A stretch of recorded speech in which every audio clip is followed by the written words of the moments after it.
Hi, Craig here for MakeMoneyTravelBlogging.com, and today I've got a question about analytics from Brian Riley from RoamingRileys.com. And Brian says they're gearing up to launch their website by the end of August, and they have a question relating to site analytics. How do you track your analytics? I've used Google before, but other than the cool map, didn't get much out of it. Google has a ton of metrics which were a bit overwhelming. What metrics do you find important, and what should we be paying the most attention to during our site's infancy? Which, if any, of the analytics are important to advertisers, and how do they typically price things?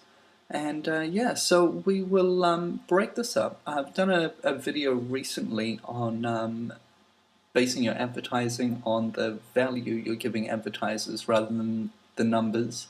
But just to answer that briefly, advertisers are, well, banner advertisers and stuff like that will want to know about your social reach as well as your pure numbers. So unique visitors, especially from the geographical area they're targeting, the amount of page views you get per month, so they can work out how many people will be seeing their ad or how many impressions their ad will have every month. And also things like your subscriber numbers, so Facebook, Twitter, RSS and email newsletter numbers, whatever you can use to prove that you have reach and influence. So that's kind of the analytics that are important to advertisers, depending on the advertiser, of course.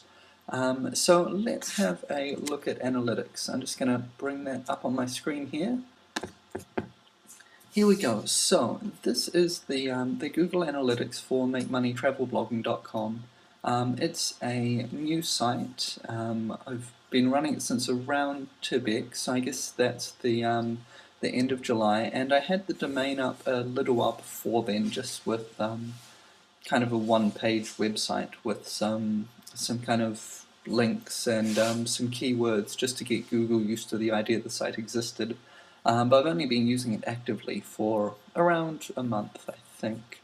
So you can see here that Google Analytics starts off with this chart, and this is the amount of visits that you've got.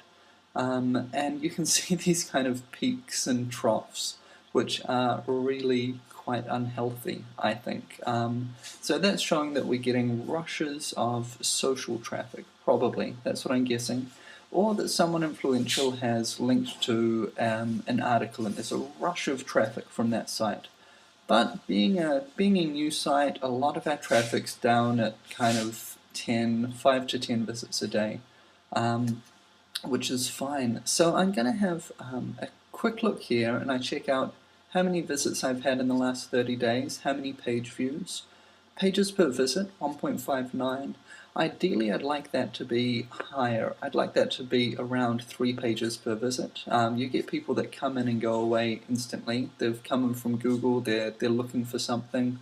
But for quite a young site, we're not getting a lot of Google traffic. And so, yeah, these are people that are coming to the site to actually have a look through a link that's been recommended to them on another site most of the time. And yeah, so I think that's a bit low, and that's something that I'd like to think about increasing. Get it up above 2. The bounce rate here, how many people are coming to the site then going away again immediately, and that's at 75%. So that's a lot of people that are bouncing off. I need to create some way to draw people into other articles. I could do that using a related post plugin, linked within, which is another plugin, or something like that, something to draw people inwards. Average time on site is just over 1.5 minutes. I think this is pretty good for a young site without a lot of pages, without a lot of extra information. And this shows our traffic's reasonably quality. They're not coming in for 2 seconds, they're not pay-for-click traffic or big stumble-upon traffic where some people use it to find new stuff, other people just use it to generate traffic to their site, and that lowers your time on site dramatically.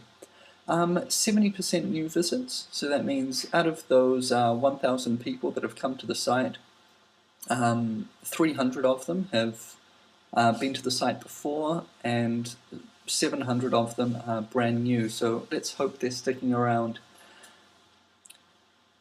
Coming down here, I find this really interesting because I want to know where people are coming from. I can see that 48% of my traffic's coming in from referring sites. That might be, I'm going to guess that's mainly Twitter and Facebook. Direct traffic, people that are typing in the name, 43%, so that's quite high as well. Search engines are really low at only 7%, but as a young site that's fine. Google's trying to figure out what the site's about, and when I did the keyword research around this, it's really, really low. There's not a lot of people looking for make money travel blogging or related terms, but the people that are exactly my kind of audience, so I'm happy with that. And other, wow, God knows who those 1.4% are. Over here I can see my most popular pages. So these are posts that I might want to go back and upgrade. I might want to change them. I might want to include some more advertising in them because they're popular. And I also want to find out where that traffic's coming from so I can encourage it and try using similar techniques on other posts. Here's this funky map. I find it next to useless. The only times I find this useful when I'm looking for affiliate programs or advertisers that I'm matching up with. And then over here, keywords, this is where it's really helpful because you can see what people are finding you for. So sometimes it's just weird stuff, which is good fun. And other times it helps me to find out what to write articles about. If people are looking for and finding good information on a keyword, then I want to keep that going, so I might write more posts on that because Google understands our site is about that and people are coming and finding use. Of course, I want to look at the bounce rate on those articles and time on site and make sure it's actually quality traffic that we're attracting. So those are the first things that I look at. These are the things I've got set up on my dashboard. Visitors overview here. This is the amount of unique visitors. So we had 1,000 visits, but we've had 781 unique visitors, completely unique IP addresses. And so that's interesting as well. From here, one thing I like doing is seeing if my site's getting better or worse. So I'm going to click here and just click compare to past. And this allows me to see what happened this month compared with last month. This is a cool trick. So I'm immediately going to come and have a look down here. Over the last 30 days, 1,000 visits. In the past, about 910, so that's up 10%. Great, if we can keep improving, 10% month on month, that's great. Page views are up a little bit less, and therefore the pages per visit's down a little bit. So once again, I need to think of a way to keep people engaged in the site, keep them clicking, keep them finding other related materials. But there's only about 15 or 20 posts there, so I think that'll come with time. My bounce rate here's got a little bit worse, my time on site's got a little bit worse, and the amount of new visits got a little bit worse. So this is part of growing pains, I think, and not something that I'm going to stress about 2 months into the site.